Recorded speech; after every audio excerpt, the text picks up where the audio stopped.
Do not forget. My name is Dr. Kitiana Lowe, and I am with Webeck ORV. I work as a consultant in our program and events area, and I'm excited to have all of you here joining us virtually, as well as those who are in the room. As I mentioned before, this is one of our very first face-to-face workshops for 2024 and our first hybrid workshop. So we are really excited to leverage technology and to be able to bring this workshop to those who are in the room in Cincinnati, as well as to those who are joining us virtually.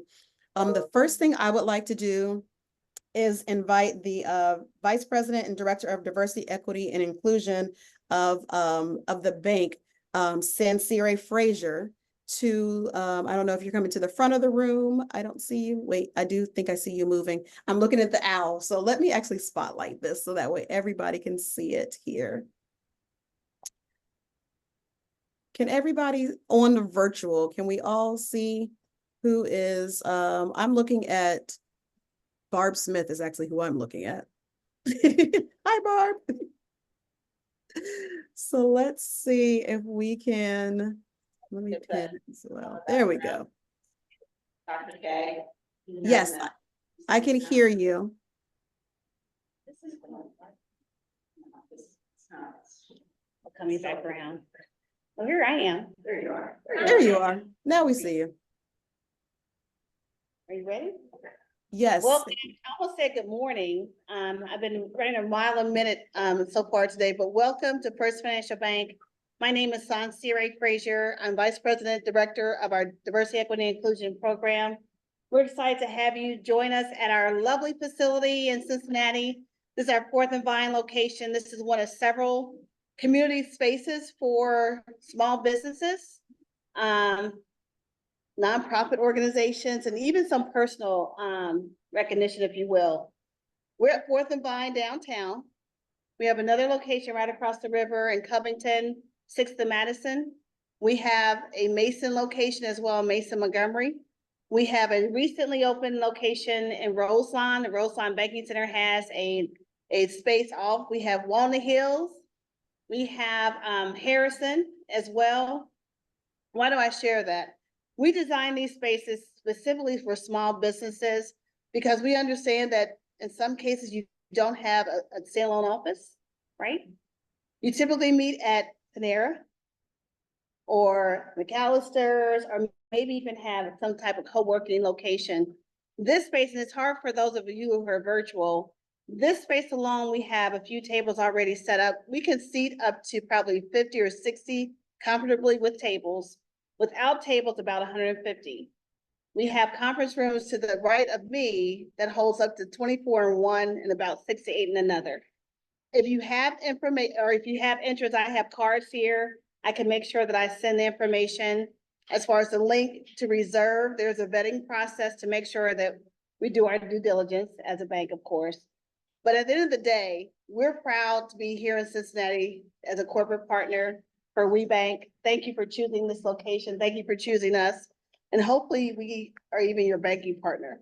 If you have any questions, I think my information can be shared with you. Dr. K, no, I'm getting used to this owl thing.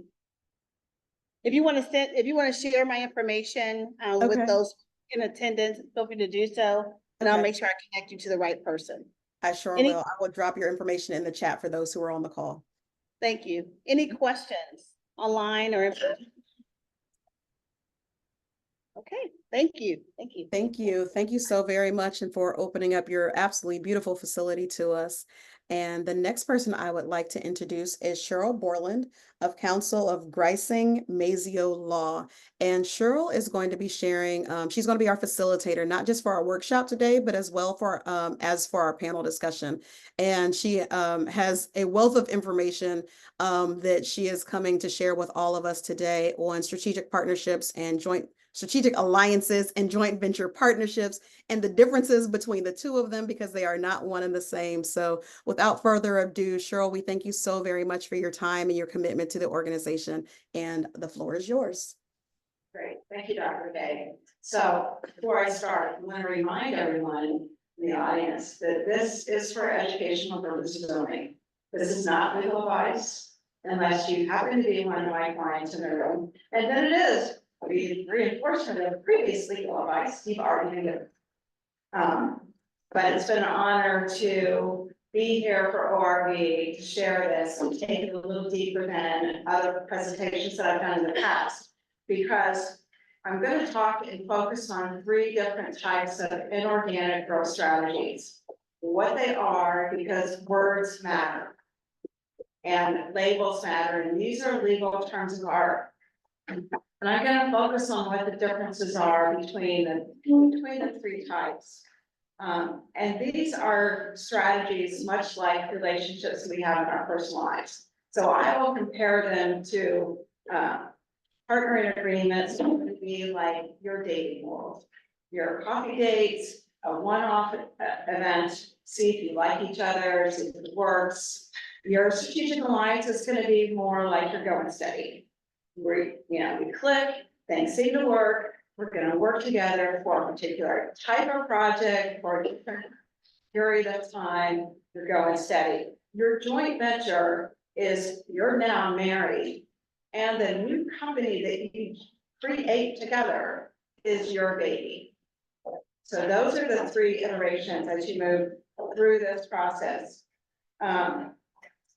And before you start on collaboration, you need to understand where you're going. What is your end goal in mind? What are you trying to accomplish? Because that will really drive what you're going to do with the course of the option that you choose and the types of strategy that you put in place when you put those agreements together.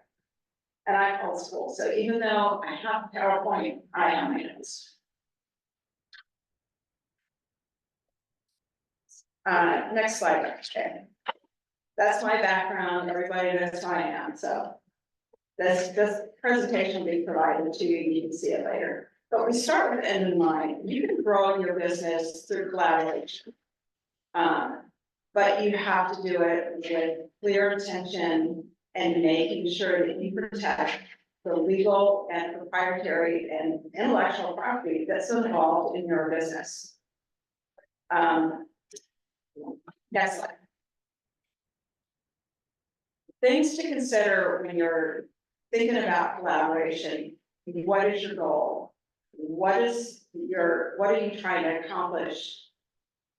And make sure you don't go too fast. You want to make sure you protect your information. You want to get to know the business, the other company that you're considering going into this collaboration with, and pay attention to the contracts. So if someone says, we don't want to do a contract, or we don't like contracts, that's not just a red flag, that's a huge red banner, because the detail that's in that contract to begin with is going to protect you in the long run. And it's not a if things go sideways, it's when things go sideways. And if it's not in the core of your document, then you're in litigation, you're incurring legal fees, and the only people that win in a litigation standpoint is attorneys and experts in the accounts. So listen to your legal counsel. The reason that these documents are so detailed, and sometimes more detailed than your own organization documents, is to protect that information. The first thing that you will start with is an NDA. Making sure it covers the information that you're going to share. Don't share anything until you have the NDA in place. And make sure it's tailored to that course of that conversation. There are NDAs and there's NDAs, so making sure it's tailored to what you're going to cover. And then be very clear. Make sure your communication is clear. Make sure that you understand each other. And to borrow a line from Hamilton, talk less, listen more. Next. There are, as I mentioned, there are 4 different growth strategies for your business. The first is your organic growth. Increase in sales, increase in revenues, year after year, quarter after quarter. That's not what this seminar is about, and that's not what this workshop is about. We're going to talk about partnering agreements, not partnership agreements, partnering. Like I said, words matter. And a lot of laypersons will often confuse these words. I had a client that had an LLC that went into the bank. He was adding a member to his LLC. He told the bank that he was adding a new partner, so they gave him the paperwork for additional paperwork for a partnership. They are two different legal entities. Words matter. Your partnering agreement is a very specific type of agreement, and I'll go into what those are in a second. The second one is the strategic alliance. This is where you are going to collaborate and you're going to enter into an agreement for a particular scope of work, a particular time frame. There is a lot of flexibility in putting these documents together and these agreements together, because it allows you to figure out if you work well together. Do you play nice in the sandbox? Do they play nice in the sandbox? Is it a company that you can trust? And is it a company that you can grow with if that's what you're trying to do? Once again, that's like you're engaged. The fourth type is a joint venture. There is a specific legal document that is put in place for your joint venture agreement. There is also a new entity that is formed, separate and apart from your individual respective companies. There are women on the panel today that are actually in a joint venture with each other. They each have their own individual companies. They have come together to form a joint venture for a particular purpose in the scope of their businesses. And it allows you to have size and scale. It allows you to be intentional. And allows you to collaborate at a much deeper level. But you want to make sure that the two are going to work together. And Michelle and Christine are a perfect example of how they work well together. There's Icy Williams is going to be on the panel later, and she's going to talk about a JV that we tried to put together that didn't work. Never got off the ground and never got beyond the term sheet for a number of reasons. Next. I'm gonna do one tech thing, sorry.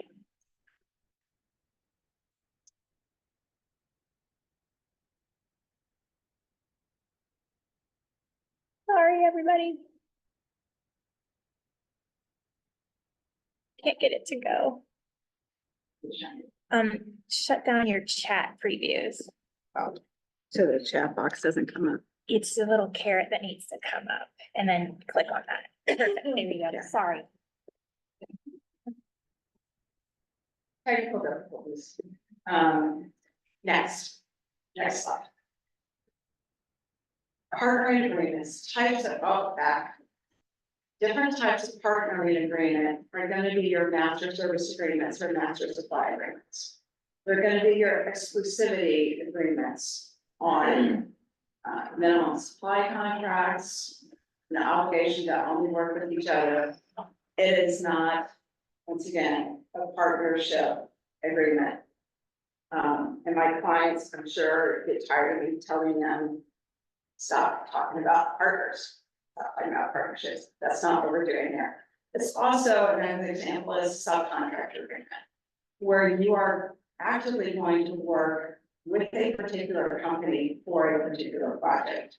It's the one-off on a response to an RFP. If you're responding to an RFP, you can add in your subcontractors to that response.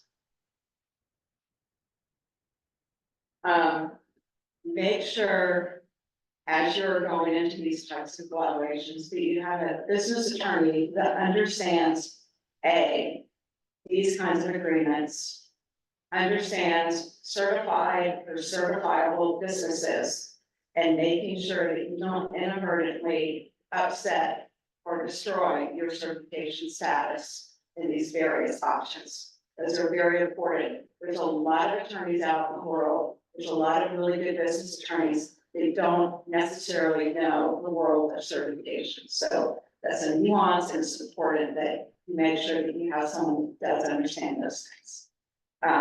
Do not go to LegalZoom. Do not save your attorney time and energy by crafting your own joint venture or strategic alliance agreement, cobbled together from 18 different paragraphs from 20 different versions online.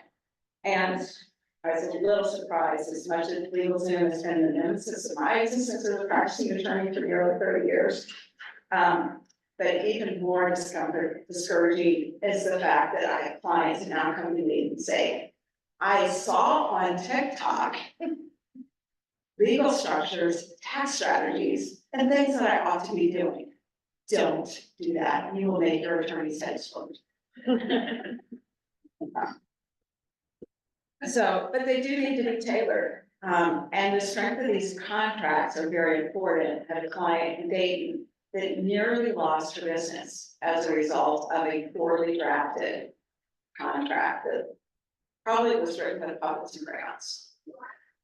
It was drafted by lay people. They were her provider for her e-commerce platform. He decided that he didn't like the fact that she wasn't going to continue with them. So he cut off her access to her e-commerce platform, stole or attempted to steal all of her clients, and they ended up in litigation for nearly 2 years. So as much as you hate paying your legal fees and retaining counsel, imagine what 2 years of litigation expenses look like. And on top of it, even though she got most of her business back, she lost most of her client, or her largest client as a result of that. So these contracts need to be detailed. They're gonna be long. They're gonna include everything in there so that it has all those provisions in there for the if this then that happens. Because it's, like I said, it's not if, it's when. And what do? What does the contract say?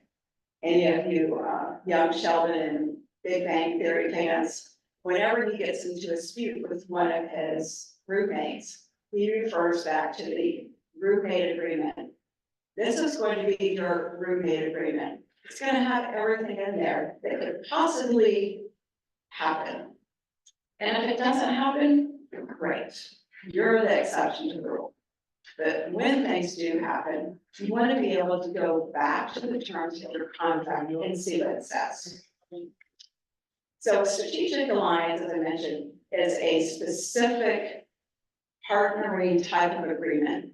You have identified another company that is going to provide you with access to different revenue streams, different geographic streams. It allows you to have horizontal or vertical integration within your industry.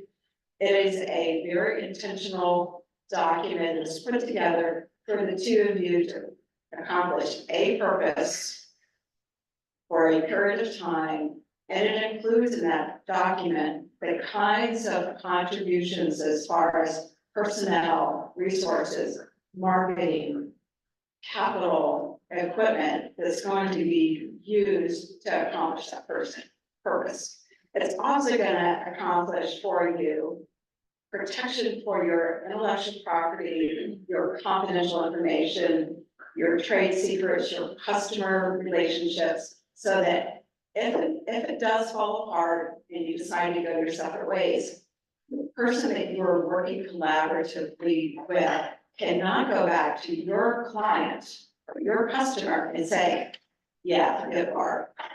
We're going to take care of you from now on.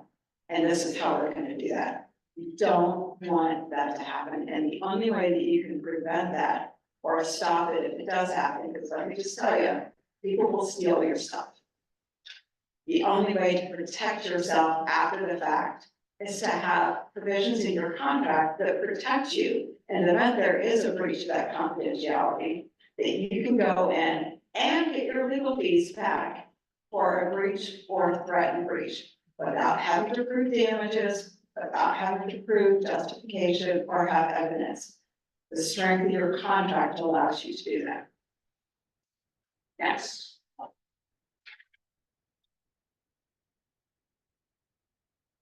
So as I mentioned, there's not a new entity that's formed. This is a going steady. You're trying it on, see if it works. There's a lot of these strategic alliances that either don't work or are not designed to be long-term. For instance, if you're responding on an RFP and you can cobble together a group of resources or services or customer supplies that are needed to respond to that RFP, and you give it to them in a nice tiny package with a bow on top, you are the supplier diversity's best friend. But you have to have that strategic alliance agreement between those respective companies that go into detail. This is what it's limited to. This is our purpose. These are our obligations to each other. These are our fiduciary duties to each other. And they can be very broad or they can be very narrowly tailored. This is the beauty of a strategic alliance. It's not a permanent relationship. It can often lead into a permanent relationship. And quite frankly, it can be used as ultimately your exit strategy out of your business. The strength of these kinds of relationships will help you, A, grow your business now, and may identify a potential buyer for your business in the future. So be very intentional about building these relationships. It's not just a business one-off. It's building the relationships. And in today's world of relationship building, it's not who knows us or who we know, it's who knows us.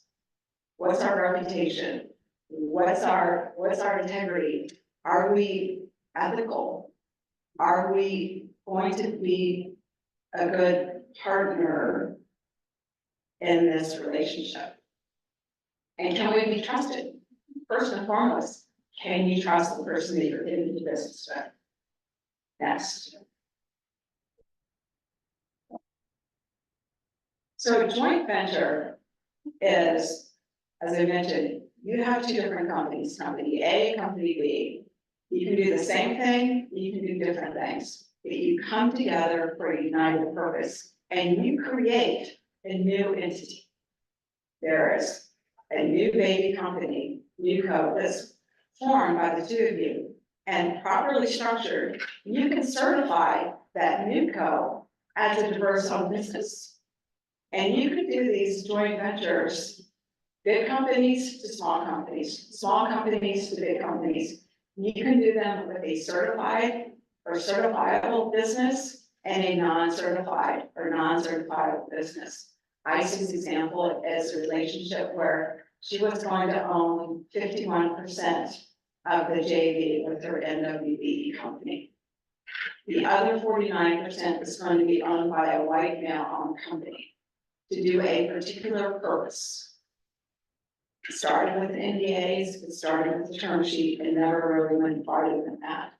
But it is a way to leverage your relationships, and it is a way for non-certified or non-certifiable businesses to work collectively and collaboratively with diverse-owned businesses. Because the number one thing that gets you is size and scale. Go to the national conferences, and the one thing that you always hear from supplier diversity people in the trade show is, where's your size and scale? How long have you been in existence? Are you asset-based? This allows you to use that relationship in that new business to have that size and scale. But the joint venture agreement has to be very detailed and protected so that you each know what you each know what you're going to cover, you each know what your contribution is.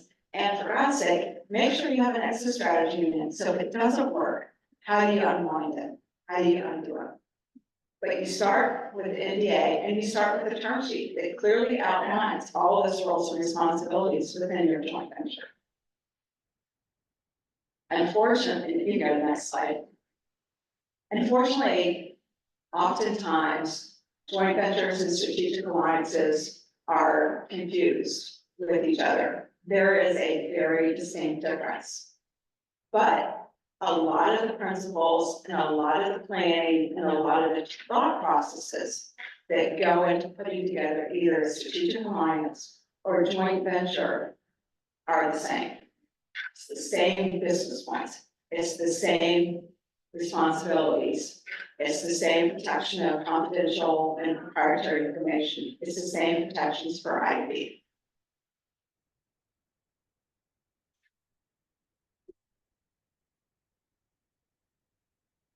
So why should we bother?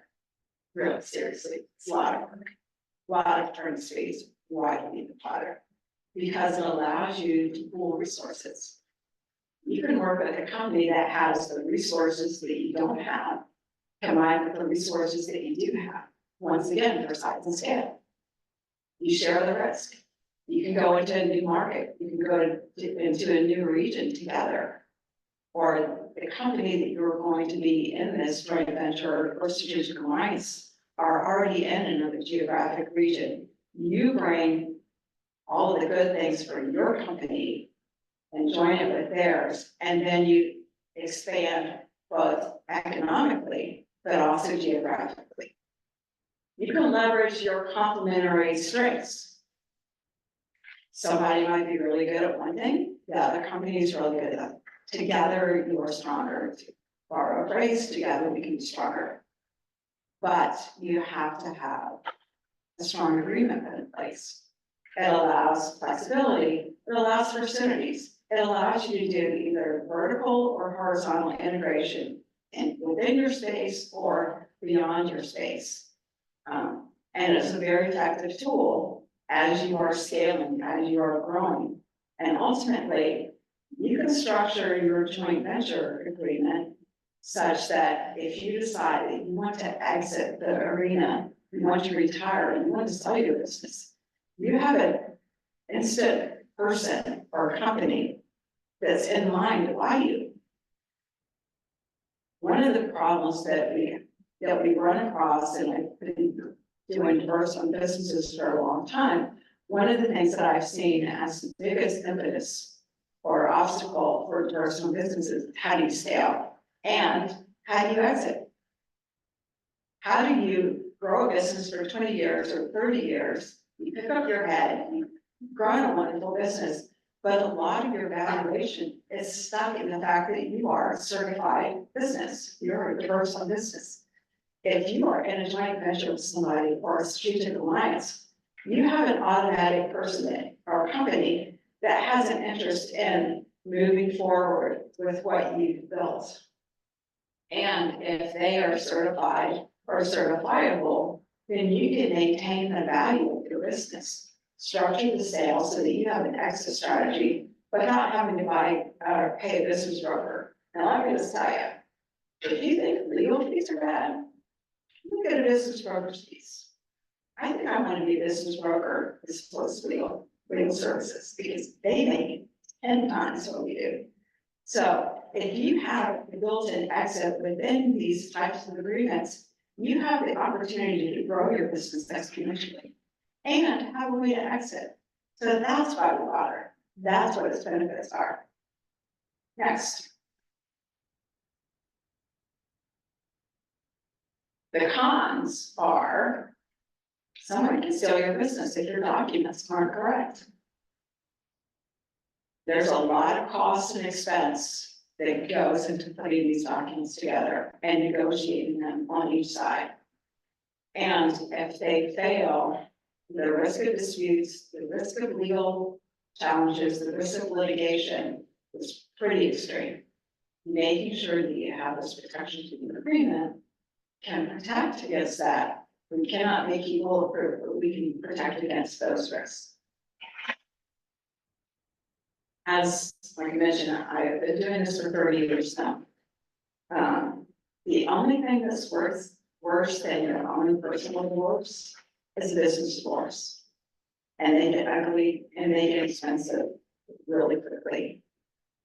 The disadvantage of the business divorce, at least with your regular personal divorce, you love each other at the beginning. And a business divorce, there's no love. What are you talking to say? And it doesn't really matter if it's your spouse or your children or your best friends. You grew up together. They promised you the sun and the moon. The biggest types of litigation and business divorce that I've seen in my practice are the ones where we're best friends and we're going to build this together. We're in it 50-50. No. Protect yourself. Trust and verify.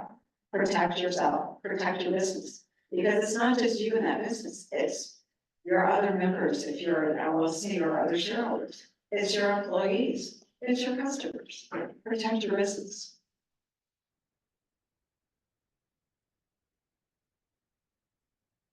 Next.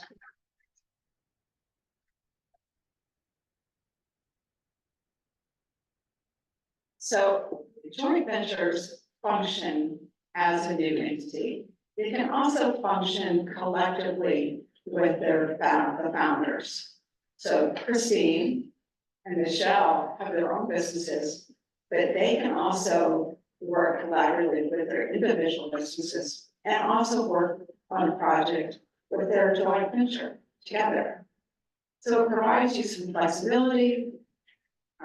The documents are going to clearly define what, where's the capital, where are the assets, where's the expertise. You can bring in a subject matter expertise in an industry that you don't have that expertise.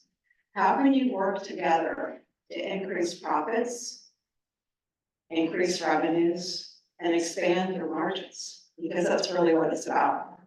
It's not just your revenues. Where's your margins? How can you shrink the cost of doing your business by working collectively and collaboratively with each other? Next.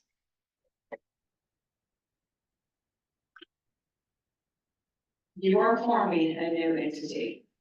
If it's an LLC or a corporation, it's going to have its own operating agreement. It's going to have its own rules and responsibilities. It's going to have the obligations and the contribution of capital, the obligation to continue to contribute capital to the purpose of the joint venture. And in certain industries, you want to make sure that you don't violate any antitrust rules. So especially when you're working on governmental contracts, you want to make sure that there's no price fixing, that you're not in violation of antitrust. And if it's a big enough joint venture, you have to make sure that if there are legal compliance requirements, i.e. Hart-Scott-Rodino, if you're a certain size and certain type of industry, you have to get government approval before you go into this joint venture. Next.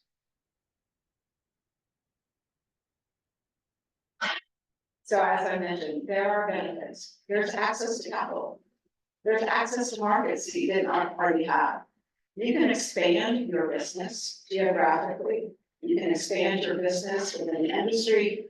You can diversify horizontally or vertically. And it gives you the size and scale to grow your business, answer the RFPs on a larger scale. As I mentioned, when we're at national conferences, their favorite buzzwords are speed, size, and scale. The follow-up question for us is diverse one business, because my firm is diverse one as well, is how? Well, we can't tell you that. And we're not going to put you in touch with our tier 1 or tier 3 suppliers, but you need to work with those tier 2 or tier 1 suppliers to have size and scale, but you have to go figure it out yourself. So this is a way to start thinking about how you build that, how you are very intentional in building those relationships, identifying companies that you think might be a good fit, doing your due diligence, making sure that you actually are a good fit. I have clients that come running to me on a regular basis, like, oh, I have a new strategic alliance, I have a new joint venture. It's like, whoa, slow your roll, back up. I know you're excited. My role as counsel is to slow you down. Make you think about the horrible, bad things that can possibly happen. I'm the Debbie Downer of parties, but I also protect my clients and I let them use me as a sword and shield when they're in these business negotiations. Because I let, once I know that my clients can negotiate from a business perspective how they're going to put these together, then they come back to me from the legal piece. And I'm often not in those business to business meetings on purpose, because I'm going to give them a backstop that says, hey, you know what? This sounds great. Sounds wonderful. Loving everything you're saying. But I need to check with my attorney. And she might look like a nice blonde woman from Cincinnati, but you don't get her mad. And, I can be the heavy, and I can say, look, tough and too bad. And if we're trying to certify the JV, which is our situation that I had with Ivy, we push back. This is like not trying to be difficult, not trying to be obstinate.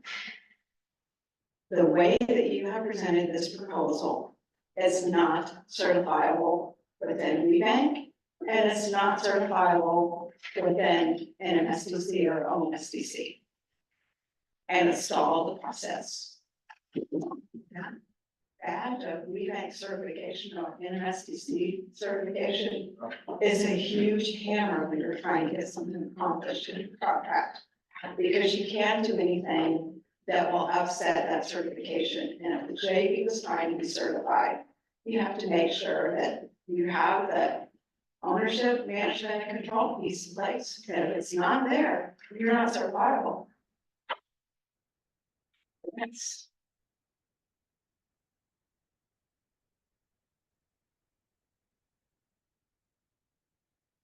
So, I'm a logger, help me find some quotes to go in here, so. Words of wisdom from Mr. Henry Ford, he might know what he's doing. It's also an example of a joint venture. Ford's been in joint ventures, BMW has been in joint ventures. Our very own Cintas has been in joint ventures with Shredded. And then Kellogg has been in joint ventures. So examples right here in our region, different industries, different regions, different goals, different objectives. Next. Steps for success. First and foremost, before you talk to anyone else, figure out what's your business plan. What is your business goal and objective? It's only when you can identify what you're trying to do, can you then figure out how to do it and who to do it with. Next, before you give any of the secret sauce of your business, enter into an NDA. You have to have one of those. Absolutely non-starter. Then your letter of intent or your term sheet. Your term sheet is going to have the summaries of each company's goals, each company's responsibilities, so that you can agree to those business terms before you move forward with even drafting the documents. And if you can't agree on the term sheet of what you're going to do together, then you might as well halt it. So is this for a strategic alliance too? It's for anything, any strategic alliances, it's for joint ventures, it's even for those partnering agreements. Making sure that both parties are on the same page. You'll often see a letter of intent for the business terms of a business contract. You can also do a term sheet. An Excel spreadsheet is wonderful. This X company is going to do this, Y company is going to do this. They're going to provide this for marketing, they're going to provide this for personnel, capital, equipment. Put everything in a summary form. If you can agree to the summary of the roles and responsibilities of the two parties or the three parties even, then the next step is to start to draft the documents and to conduct your due diligence and to making sure that what the representations that the other company has made to you, they can actually perform. Because if you put together a strategic alliance and you put together a joint venture and they can't perform, you're in the jackpot. And once you blow your reputation and integrity with these major corporations that we're trying to do business with, they're not going to do business with you again. They're going to like, oh, geez, they're back. So make sure that what they promise, they can actually deliver on. And as you do due diligence, making sure that there's no regulatory requirements for registration. And then making sure that they have the wherewithal to contribute what they promised. If they can't contribute it, and they're gonna rely on you to bring all of these assets into it, and they're just gonna tag along, what do they bring to the party? Why are you trying to do business with them? And sometimes it could be, they have something that's separate and apart from the physical assets or capital. They have something either an existing business relationship that you're trying to work together that you can't get otherwise, that it's already in existence. And sometimes you'll see that. You'll see that in M&As where it's a strategic acquisition because of what this other company has. So don't rule it out that they don't have anything except for this one little piece, because there's value. There can be value in that one little piece. And then making sure that both of you understand the scope of the venture, either strategic alliance or joint venture. And making sure you clearly identify who gets what business opportunity. If you're certifying your JV and you're identifying certain aspects within your industries, make sure that both parties understand, and it's in your agreement, that the business opportunity comes to the JV first, or the strategic alliance first. If you decide collectively that you're not gonna pursue it in a collaboration standpoint, then one of the other company then can take advantage of the business opportunity. But it has to be offered to the collaboration first. And then making sure finally that you have that exit strategy. What do you do if one of you wants out? If one of you needs to be asked to leave? And then, how do you unwind it? Who gets what back? Who gets the collective clients? Who gets the assets that you purchased together? What does the exit look like? This is your premarital agreement, basically. Who gets what if this isn't gonna work together?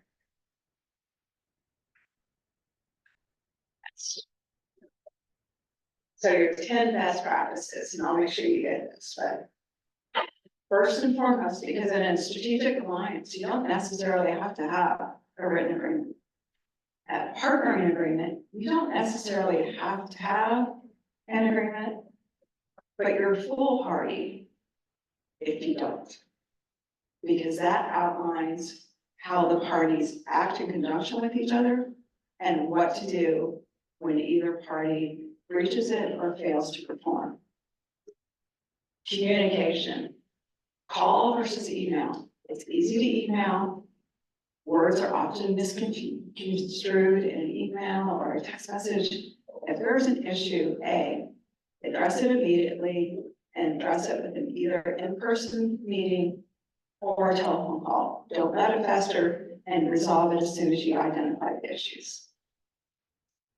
Once again, listen more, talk less. It worked for our founding fathers, it will work for us. And then build your personal relationships. It's not just a business relationship. You have to either respect or failing that, like each other when you're doing business together. You are building this together. And if you're not on the same page, if you're gonna constantly fight over who's gonna do what, or he didn't do that, or she didn't do this, you wanna make sure that you cultivate that relationship. Because like I said, that could be your exit from your business. Make sure that you have that strategic plan. Know where you're going with this thing. Is it a standalone? Is it an expansion of your business? Making sure that you clearly know before you even go into these conversations what your strategic plan is. What are you trying to accomplish before you do the who and the what and the how? I've already talked to the antitrust analysis. This also expands your professional network. Go to the conferences, be engaged in your community, be engaged in your industry. Those are the ways for you to learn to know who else is in this industry. So when you get ready to make that leap, you have identified potential companies that you can collaborate with. You're not starting from scratch, and you're not simply relying on what they tell you in a meeting or a presentation or a pitch deck. Everybody looks great in a pitch deck. You don't know if there's any value or any, they're actually able to perform. Develop your expertise. You can develop it within your own business, but you can also collaborate with somebody else that you're trying to expand your expertise. And you can engage with a company that's a subject matter expert within your industry or ancillary industry for growth and expansion and collaboration. You don't have to know everything about everything, you can work with the experts that are the subject matter experts and where you're trying to go. You might be trying to get out of what you're trying to do with your existing business that you've run for a while. You identified a company or a potential company that can help you expand that SME. It can expand into different aspects of the industry or different aspects, separate and apart from what you've been doing. And it shortens the learning curve because you can rely on their expertise. You can leverage your skills and talents within your company, within your network, within your alliances. And then finally, sharing, you can reduce your administrative costs by sharing the back office expenses. Do your billing, manage resources. You can, as a result of that, decrease your expenses in the operation of your business, and then expand and increase the profit margin by sharing those expenses. It needs to be done correctly. If it's being done within JV, you have to make sure that you're still in compliance with the requirements for certification in that JV. Next. And then finally, listen to your experts, build your team, have a good accountant, have a good business advisor, and for God's sake, have a good attorney. They will save you, they will act as your grace, and they will allow some perspective on what's going on with this venture. Because I do a lot of work with startups, I do a lot of work within the startup community, and they're always excited about what they're going to do, and they always try and get ahead of themselves. That's for us to be a disaster. Making sure from a tax perspective it's going to work. Making sure from a business and business plan perspective it's going to work. And making sure that the legal documents are in place so that you're protected if it starts to go sideways down the road. So this is an example. These are highlights for ways that you can collaborate with other businesses, the differences between the types of different collaboration strategies, and ORV is going to be going deeper into these strategies with further workshops on it, and specifically focused on strategic alliances, specifically focused on joint ventures. What does look like, to get into the devil of details of what these things need to look like on a more intense approach. Any questions? I have Christine Harper a while. So you call Christine Harper. She must have come on campus. Hi, Cheryl. Hey, Kristen, how are you? I'm doing good. This is really, really phenomenal. So what I'm curious about is how to avoid pitfalls, specifically around partnerships. So legally, when I set up my business, having done a partnership before, I'm like, I don't want to ever do that again, because some of the challenges that you shared around partnerships, especially when it comes to the day-to-day, the strategic decisions, even if it's a 51-49, then you have the power struggle. So how can you avoid some of the pitfalls of joint ventures? The best way to avoid the pitfalls is you start with that term sheet or letter of intent. That you have a clearly defined roadmap of what you're going to do before you even sign any documents. All of those things are discussed between the two companies, making sure that you understand and communicate, and then making sure that there's protections within the agreements themselves that says, if XYZ company is supposed to do, blah, blah, blah, and they don't, that you have a way to address that. And as far as the power struggles, that's making sure that you're comfortable with who you're in those agreements, in those strategic alliances or joint ventures with.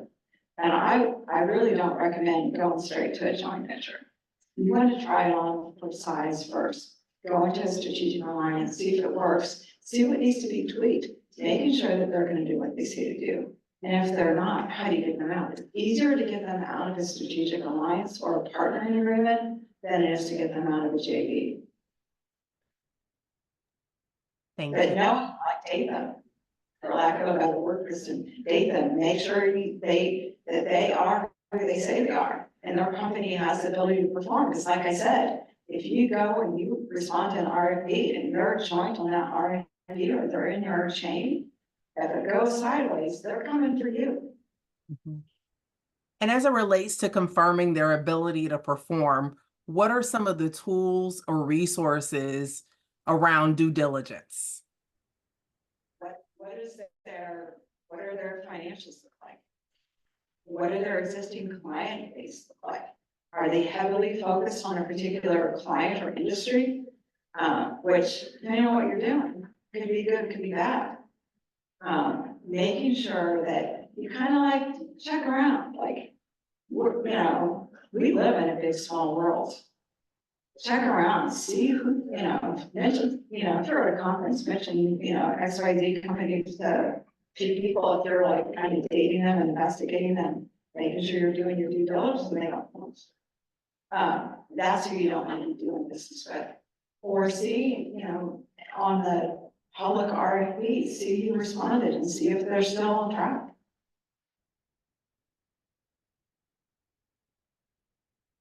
Thank you.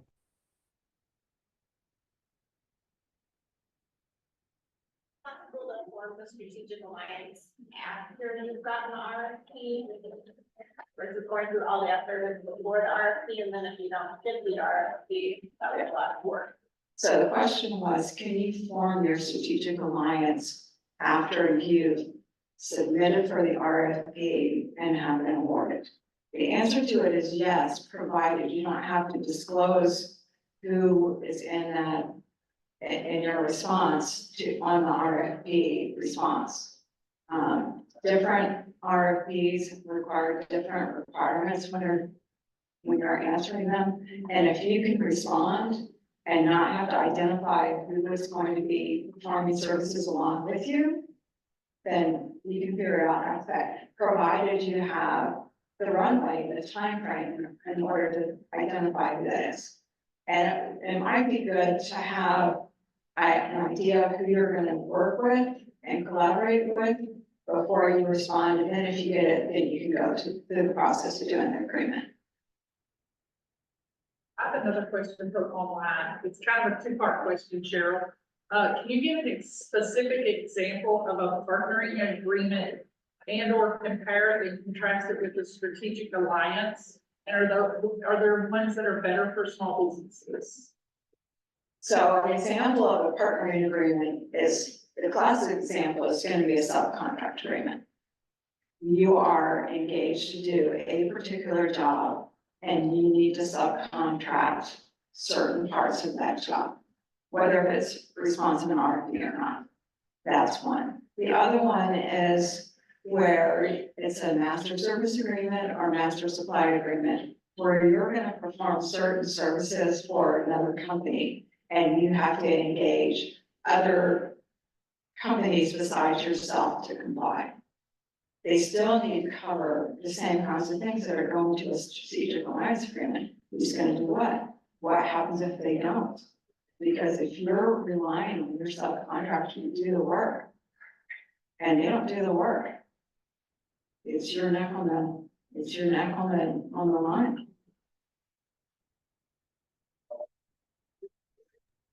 Which one do you think is, out of all of the ones we've talked about today, is most likely for a small business? Your partnering agreements are gonna work well, because that's just a particular job. And that's why you try them out. It's a new supplier to you, a new subcontractor to you, try them out and see if they work. The risk is lower in that situation because they don't perform right. And depending on what your subcontracting agreement says, then you can fire them, get rid of them. If you are comfortable with what they have done, then you can move forward into a strategic alliance, or you can be asked to be part of the strategic alliance by another company that does identify you as a potential company to collaborate with. There's no, like, unlike a joint venture, there's no formal new company that's formed. And you can do a strategic alliance for a particular scope of work, or a particular period, or a particular customer or client of yours. If you're the service provider to P&G or Kroger or whoever, then you can identify someone that can expand your size and scale to comply with the requirements that Kroger is looking for in that supply agreement. And then if they don't work, then you would then have the ability to get them out. But you would still have to perform according to the terms of Kroger. And that's quite frankly why a lot of major corporations are a little, probably a little hesitant to do work with small companies, because A, they're unseating existing large companies that have been in place for a while.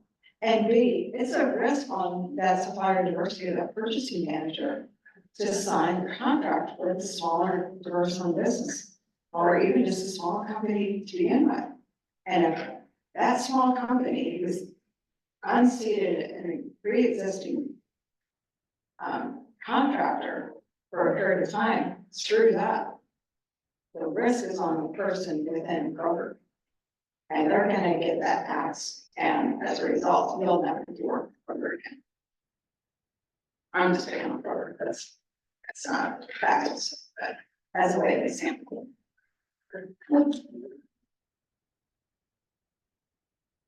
Yes. Did you call me? Okay, I do have another question. So can an independent contractor agreement cover the same types of content of a term sheet for a one-time particular scope? Or does a term sheet or partnering agreement need to be established every time an independent contractor does work on a specific project for a specific client for a specific scope? It's my favorite answer to those kind of questions. It depends. My clients here, but it really does. It depends. Depends on how detailed your independent contractor agreement is. It depends on whether or not you have provided the appropriate protections within that independent contractor agreement. I.e.,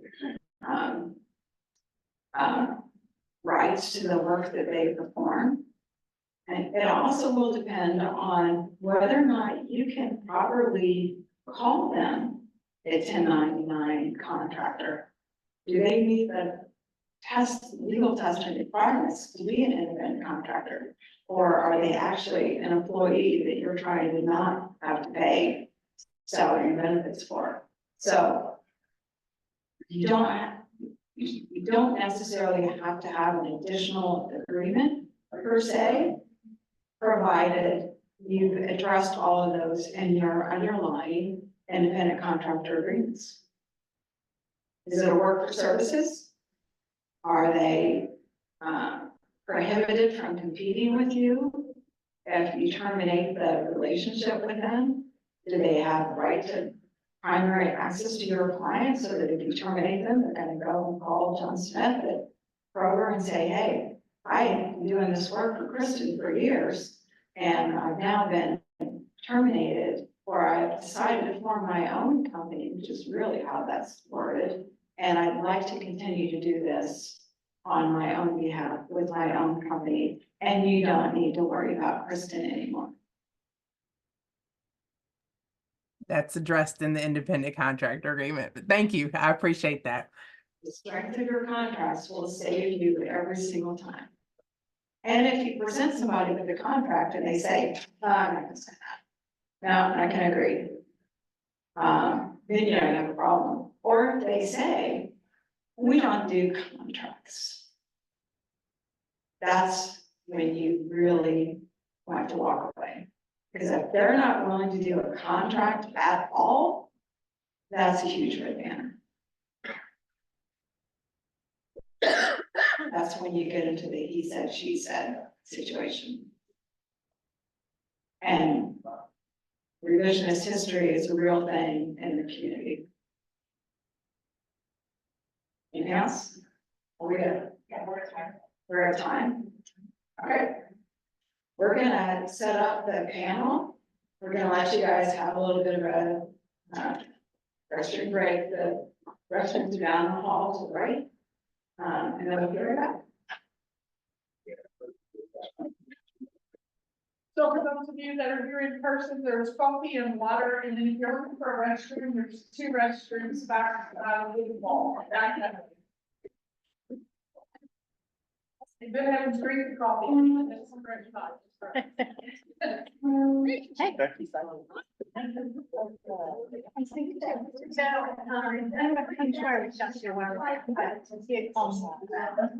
Mentioned in my presentation, Christine Zeck and Michelle Thompson have created a joint venture with each other. They each have their own businesses within the branding and design space. And they work collectively and collaboratively with the brand evaluator, right? Correct, yes.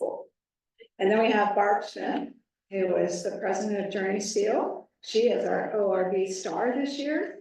So pleased to have her on the panel.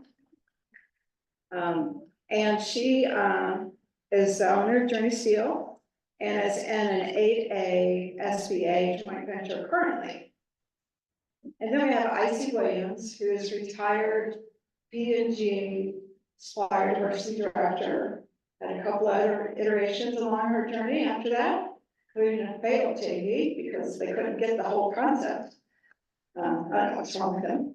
And then now she's driving the bridge project for diverse owned suppliers to be included in that expensive project redoing our lovely bridge.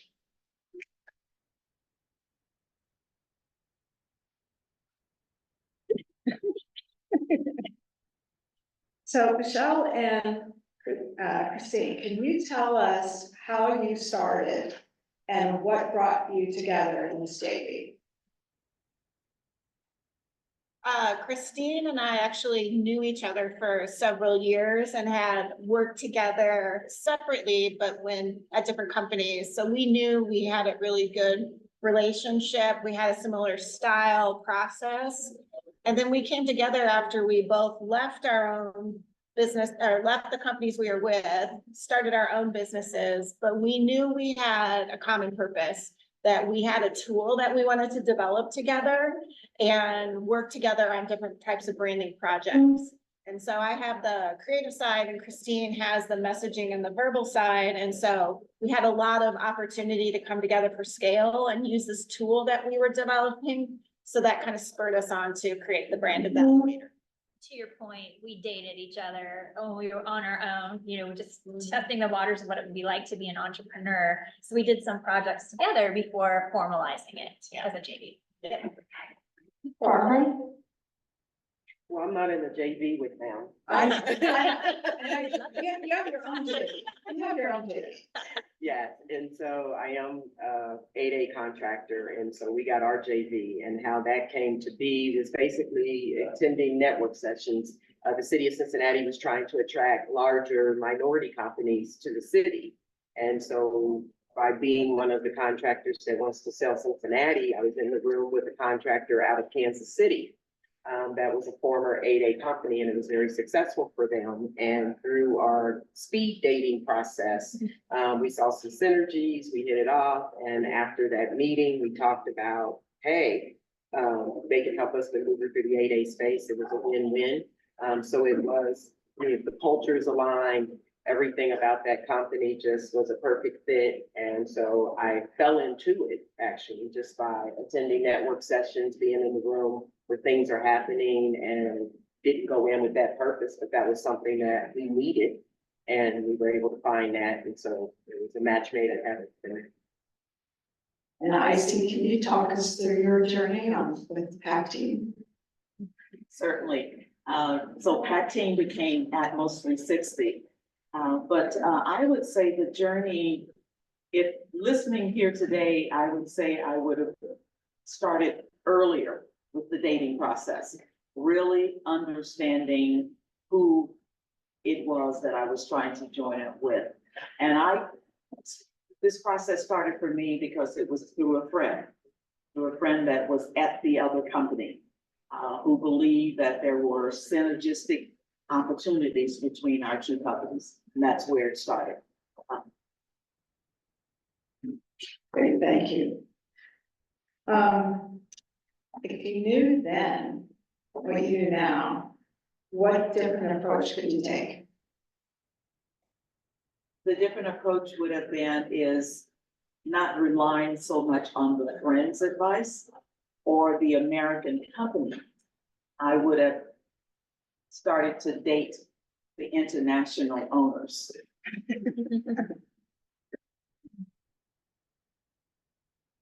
And Barbara, has your joint venture played out the way that you anticipated it to? Yes, it's been very successful. The downside of the joint venture, when we met, it was 2019. And that's when we started talking about it, and then this little thing happened, you know, in 2020, you know, so sort of put the wheels on a halt because of COVID and everything else, but we managed to work through that. So the success of the joint venture, we're just seeing the fruit of it. Last year, what year is this, 2024? Okay, let's say 2022. We got our first projects together. We've done 3 or 4, and we're now working on our first major project. So it did work out. It was, again, because we had the synergies, we were dating, and even though we hit that hurdle, because we were committed to it, we continued the talks to make sure that this synergy would not, you know, fade just because of course, COVID happening. And so it has been successful and it's continuing to grow. And we're very excited about it. We have the things in place that you mentioned during your presentation, so we're protected. We are a separate entity, and there's a clear delineation of responsibility, roles and responsibilities. So that's been major for us. How did you get over, or did you have any reticence about doing business with a company that you had never met before from a different region? Not really, only because, and again, I'm gonna speak from the 8A from the federal side. I don't know if anyone is a federal contractor. That is a huge organization to try to maneuver. And we were trying to find partners, you know, for 5 years, and being a small company, not being able to connect within the companies that are doing business with the federal government. We had no hesitation when this company now came to us because we needed the help. So, and again, but getting to know them and just in that and continuing to build that relationship, there was no hesitancy. Basically, I felt it was a match made in heaven. God made sure I was in the right room and it happened. So no, I was ready to go because it just happened the way it happened when we weren't looking for this particular company and everything fell together. Christine and Michelle, since you're actively running your respective businesses, how do you work through any disagreements or any conflicts that you might have working together versus working individually? I think because we have such good communication, I mean, we regularly meet on a regular basis. And we just have the open discussions of when we need to kind of figure things out. We both kind of know we approach things sometimes from different ways, but I don't know, we haven't really knocked heads too much. No. I'd say because we have a specific target audience with the joint venture relative to our other businesses, and what we offer, the services are different. So there are occasions where we do discuss a potential opportunity, but then we learn more information from that particular prospective client. And they say, well, I'm only looking for this, and I only want to pay money for this service. That might fall in one or the other's camps, and it doesn't make sense necessarily then from a joint venture standpoint to continue to pursue. But like you said, having those conversations about the opportunity first and foremost is critical, and that's what we dialogue quite well. I see your role with the Bid Bridge project. Do you see these kinds of collaborations, strategic alliances come through with companies that are interested in doing this, work on bridge?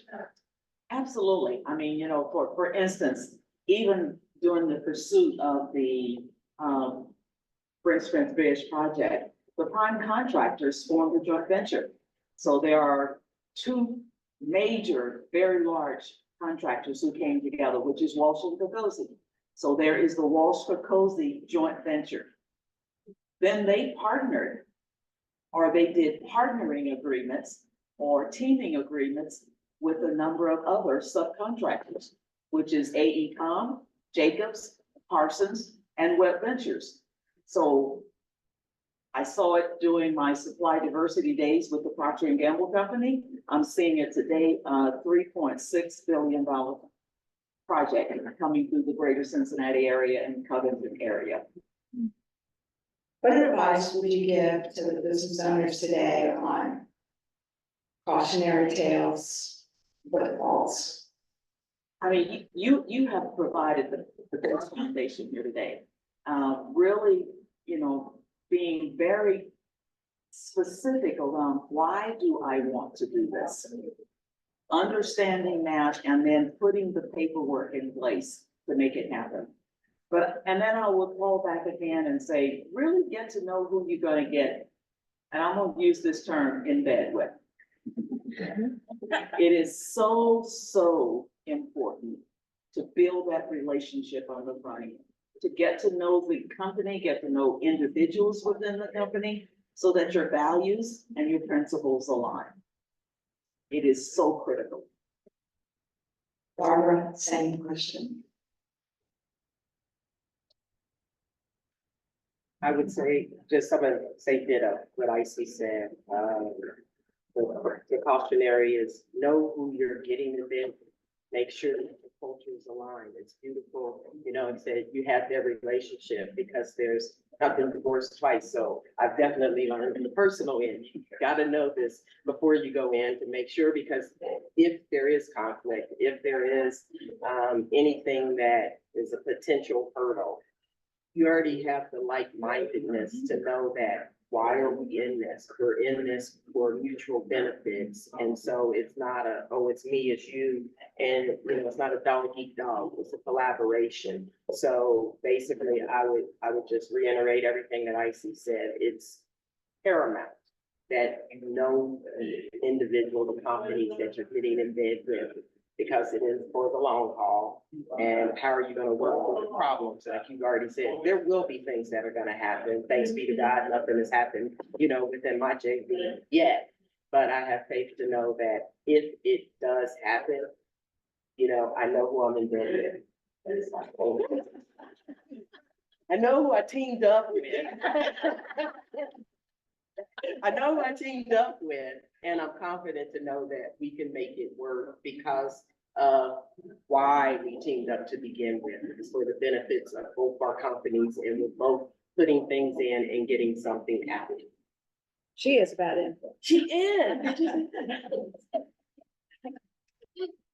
Have you done any other sort of strategic alliances or partnering agreements before you went to this JV together or with others? I have not before, but we have one that's in the works now that will either turn into a strategic alignment or a partnering agreement that we're excited about. And so this joint venture that we have, and that again came about, again, knowing what we wanted to get out, this would enable us to grow. We're bringing to the table certifications that are able to open the doors for majority companies that they can't open on their own. And we're bringing in, of course, our expertise, but it's giving us economy of scale. You know, we don't have the bonding capacity. We don't have the bandwidth with the business development to go out and get, but we're teaming up with another company that they know what they want to go after. And we're bringing a certain expertise to the table that, again, is another match where we're aligning with our goals of our companies, goals of individuals, and the cultures are working together. So hopefully, prayerfully, in the next year, when you do this, I'll have another strategic alignment in place as well as a JV. Have you all had any resistance from larger companies pushing back against your size and scale? Yes, it's interesting because while hiring subcontractors, smaller businesses is definitely more prevalent today than ever before, there is still, I think, the perception, as you pointed out, Cheryl, of scale and the ability to handle certain level of projects. And so we've gone down the path of bringing a collective together to work, to your point, of other subcontractors, to work with them, build that project-specific relationship with them. And we have a good network of people that we reach out to, so we're still vetting them in that way and working with them when we can, or bringing them in because we know them from our past relationship. I think we go back and forth a little bit too on these bigger RFPs of, does it show up well as us and our collective of 4 other companies? Or would it be better if we were all more of a broader alliance where we were all more one entity versus 4 entities kind of powered together? Yeah.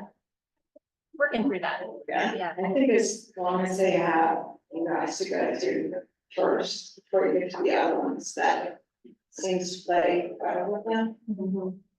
There's a company down in Louisville that was a large RFP that she responded to, and she did change management. She just did one small piece of it.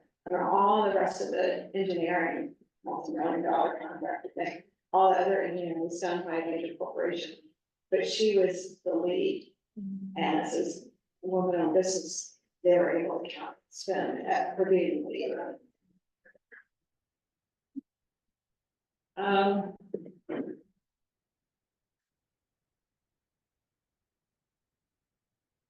That's all the questions that I had.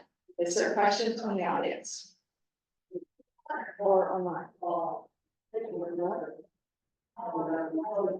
I'm just curious, have you ever seen anything around like a go-to-market co-selling agreement? Like, where, that's why I'm asking. I don't know if anyone's dealt with that before, or, you know, that's the space I play in quite a bit. She asked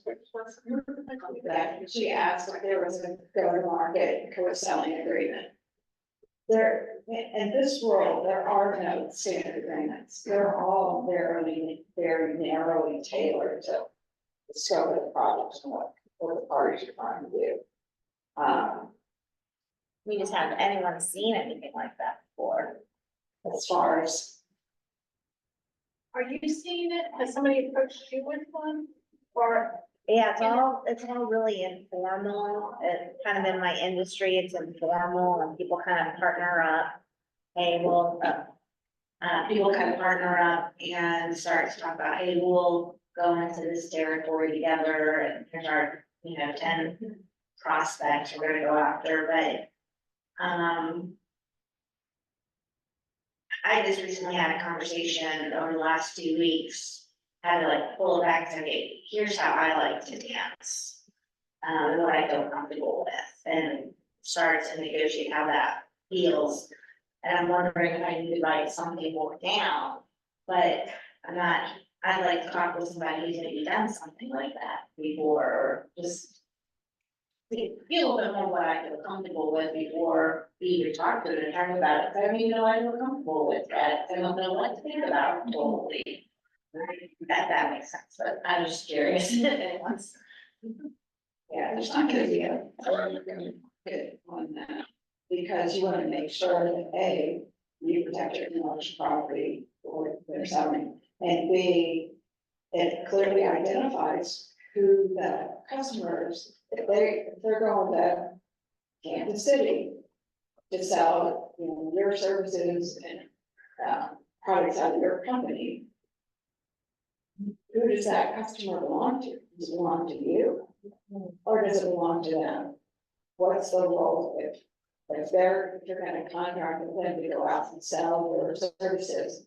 That can be considered as a master service agreement, or they have a particular role, or they are working for you for a particular purpose.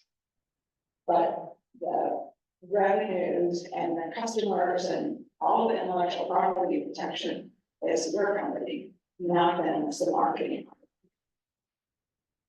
Cheryl, I'm working with a startup right now who is actually doing that very same thing. And we are putting in place all of the documentations associated with that, starting with some of the baseline things that Cheryl has talked about today. As they are going out and doing go-to-market strategy with the healthcare organization, particularly hospitals. And we're working on that directly today with the startup. Anybody else? Have questions online? Nope. You guys are excellent. Go ahead and see the question. Oh, there's one over there. Okay, when, you are a subcontractor.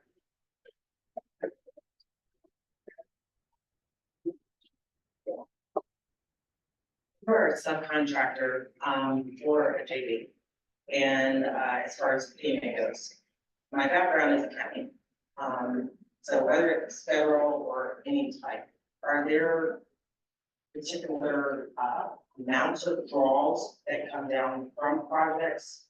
And once the JV is paid, how do you work out that terminology for your payment? Do you pay what they get paid? Or is that something that will be within the agreement ahead of time? Because like on federal jobs, I know those take longer to get paid from. But in my experience working in accounting, there are usually 3 draws. And when a final payment is made, if you're not paid, the person that you're doing work for, let's say it was PMG, they're pretty much paid out everything and now you're stuck. So how would you handle that ahead of time to prevent yourself from lack of payment? Easy. It's in their agreement. We're part of the JV, which is a separate entity, but then we're a subcontract. Journey is a subcontract to our JV. So it's the same terms that you agree to in your contract agreement. So we have a contract with the federal government as a JV, which is a separate entity, and then JV writes a subcontract, typical subcontract form through the attorney, normal payment when you're paid kind of deal. So there's no difference per se, just because you're a sub to a JV. It's also a contract language that you're agreeing to. And it's a separate, it's, like I said, it's anything. If you're working for Turner and you're, on there and you're a subcontract, it's the same premise. But we are a sub to our entity, which is a JV entity, because we're performing work on that particular project. So those things need to be set up ahead of time. This is the typical subcontract agreement that you would have, that your company would already have, that you're accepting. You can redline it, you can do whatever, but normally the language is for federal government, you're paid when they're paid. And some of the languages in federal, of course, you have to be paid within 15 days. It just depends, but it's no difference. The next question, if you're not paid, by your contractor or state, do you as a subcontractor have the right to be able to follow to the customer? It's the same premise, yes, it's all in your subcontract agreement, and as Cheryl was already pointing out, to protect yourself, read the language. What happens if you don't pay me, what are my rights, whether it's lien rights, or if you don't pay me at this, I'm gonna get the phone contact, whoever you're working for, say you're not paying me. But you're not paying me, and these were the terms, by that day. The nice thing is in the federal government, and city agencies, municipalities, they have to say that they paid you, and you have to say that they really paid you. So it makes it a little easier when it's not private. Okay, one more. Is it frowned upon, because the company that I used to work for, I actually did 3 liens. Basically not saying that there is a lien, but knowing that those liens stack you up in line. Say there's 4 people that are working with them. And I'm the first one to get my company goes upside down if there is one more draw. When they finally pay it out, because the contractor didn't meet the goal, I'll be the first one in line, get one, then the next person. That's the sure.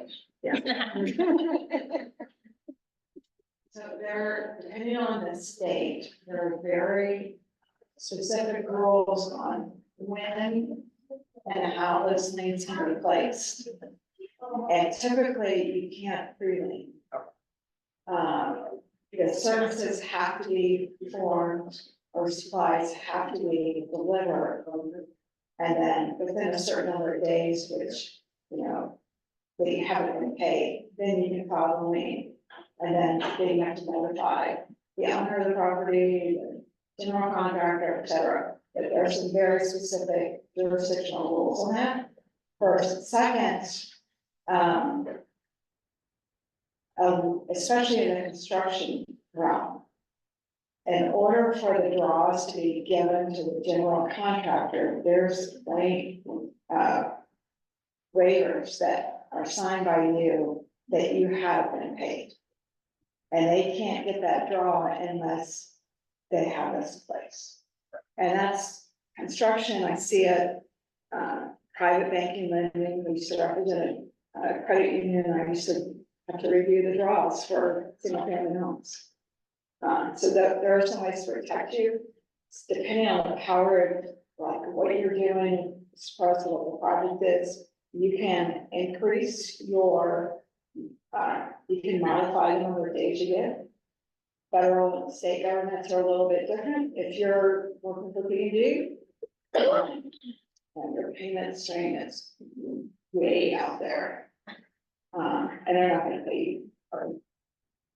But watch your timeframes, make sure the documentation is in place, so that when they don't pay, it's 30 to 60 days timeframe for filing those things. Okay. Thank you. I have a question to piggyback on his initial question regarding subcontractors. By virtue of being a subcontractor, wouldn't there still be some type of distance between when the joint venture gets paid and when the subcontractor gets paid?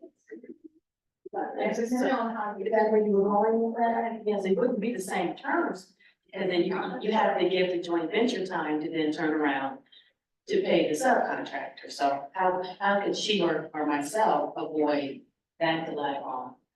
So if the terms of the general contract are, they get paid in 15 days, your subcontractor agreement should be, the sub gets paid within a certain number of days that's spelled out in your contract. Depending on what the contract is and what you can negotiate, I have been able to negotiate where you get paid irrespective of when general gets paid. You perform the services, you deliver the materials, you've done your job, in terms of your PO, in terms of your contracts, you get paid within that 30th when you submit your invoice, regardless of whether or not you pick up. I've seen a combo too. I get paid within 5 days of leaving the day, right?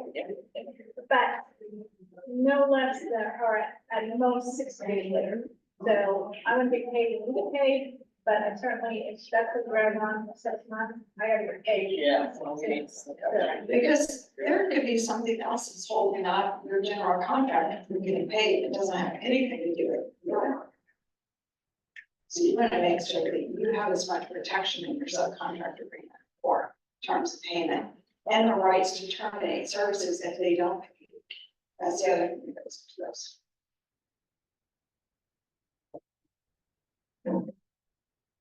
Yes. Thank you all for coming. Thank you all for attending virtually as well. We had a really large attendance online today, so I was really pleased to see that, and all of you that ventured down to downtown Cincinnati and through construction and working on this experience now that we don't all work downtown anymore. Thank you to, she's gone now.